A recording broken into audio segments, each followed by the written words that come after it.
അസ്സലാമു അലൈക്കും വറഹ്മത്തുള്ളാഹി വബറകാതുഹു. പരിശുദ്ധമായ റമളാൻ നമ്മിലേക്ക് കടന്നു വരാൻ ഏതാനും നിമിഷങ്ങൾ മാത്രം ബാക്കി നിൽക്കെ നമുക്ക് പരിശുദ്ധമായ റമളാനിലെ നോമ്പുമായി ബന്ധപ്പെട്ട ചില മസായിലുകൾ നമുക്ക് മനസ്സിലാക്കാം. അള്ളാഹു തൗഫീക്ക് നൽകുമാറാകട്ടെ. ആദ്യമായി നമ്മൾ ഈ ചാനലിൽ ചർച്ച ചെയ്യുന്നത്, ഒരാൾ നോമ്പ് നോറ്റ് ഭക്ഷണം രുചിക്കൽ അനുവദനീയമാണോ? ഭക്ഷണം കഴിക്കൽ എന്തായാലും അനുവദനീയമല്ല, എന്നാൽ ഭക്ഷണം രുചിക്കൽ അനുവദനീയമാണോ എന്ന് നമുക്കൊന്ന് പരിശോധിച്ച് നോക്കാം. മഹാന്മാരുടെ വീക്ഷണം എന്താണ്? മഹാനായ ഖതീബ് ഷിർബീനി റളിയല്ലാഹു അൻഹു അവിടുത്തെ അൽ മുഗ്നി എന്ന കിതാബിൽ വിശദീകരിക്കുന്നത് കാണാം. വയുസ്തഹബ്ബു അൻ യതഹറസ അൻ ദൗഖി അത്അം ഖൗഫൻ മിൻ ഉസൂലിഹി ഇലാ ജൗഫി. ഒരു മനുഷ്യൻ ഭക്ഷണം രുചിച്ച് നോക്കുന്നതിനെ തൊട്ട് സൂക്ഷിക്കൽ സുന്നത്താണ്. അത് ഉള്ളിലേക്ക് കടന്നു ചെല്ലുമോ എന്ന പേടി അവന് വേണം. ആ പേടിയോടുകൂടെ ഭക്ഷണം രുചിക്കലിനെ തൊട്ട് സൂക്ഷിക്കൽ അവൻ്റെ സുന്നത്താണ് എന്ന് മഹാനായ ഖതീബ് ഷിർബീനി റളിയല്ലാഹു അൻഹു അവിടുത്തെ മുഗ്നി എന്ന കിതാബിലൂടെ പഠിപ്പിച്ചു തരുന്നു. ഇതിൽ നിന്നും നമുക്ക് മനസ്സിലാക്കാൻ പറ്റുന്നത്,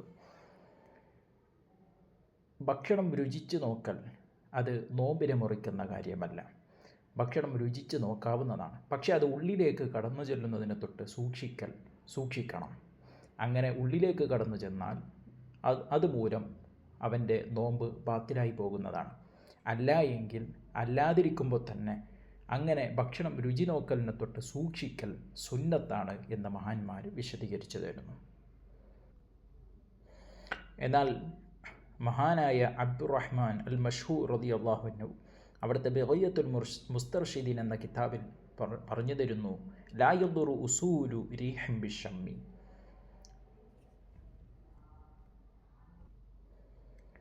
നമ്മൾ ഒരു വസ്തുവിനെ മണപ്പിക്കൽ മുഖേന അതിൻ്റെ ഗന്ധമുള്ളിലേക്ക് കടന്നതുകൊണ്ട് അത് നോമ്പിനെ ബാത്തിലാക്കുന്ന കാര്യം. നമ്മളൊരു വസ്തുവിനെ കയ്യിലെടുക്കുന്നു, അതിനെ മണപ്പിക്കുന്നു, അതിൻ്റെ ഗന്ധം മൂക്കിലൂടെ അകത്തേക്ക് കയറുന്നു, അതുകൊണ്ട് അവൻ്റെ നോമ്പ് ബാത്തിലാണ് എന്ന് പറയാൻ പറ്റൂല.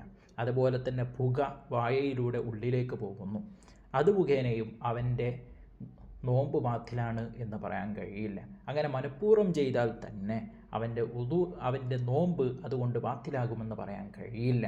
കാരണം ലി അന്നഹു ലൈസ ഐനൻ, അത് ഒരു തടി എന്ന് പറയുന്ന, അഥവാ വയറ്റിലേക്ക് ഒരു തടി കടന്നു ചെന്നാൽ നോമ്പ് മുറിയും എന്ന് പറഞ്ഞ ആ ഒരു ഗണത്തിൽ അത് പെടുന്നില്ല എന്ന് മഹാന്മാർ വിശദീകരിക്കുന്നത് കാണാം. ഈ കാര്യം ഒരു മഹാൻ അവിടുത്തെ ഒരു പദ്യത്തിലൂടെ നമ്മോട് പഠിപ്പിച്ചു തരുന്നുണ്ട്. തദൂഖു ത്വആമി വതഅത്തുറു മക്റൂഹത്തുൻ വഹിയ ലാ തഫ്തുറു എന്ന് അവിടെ പാടിയതായിട്ട് കാണാം. അല്ലാഹു സുബ്ഹാനഹു തആല നോമ്പിൻ്റെ മസായിലുകൾ നല്ലപോലെ പഠിക്കുകയും അതിനെ ജീവിതത്തിൽ അനുവർത്തിക്കാനും നാഥൻ തൗഫീക്ക് നൽകട്ടെ. അസ്സലാമു അലൈക്കും.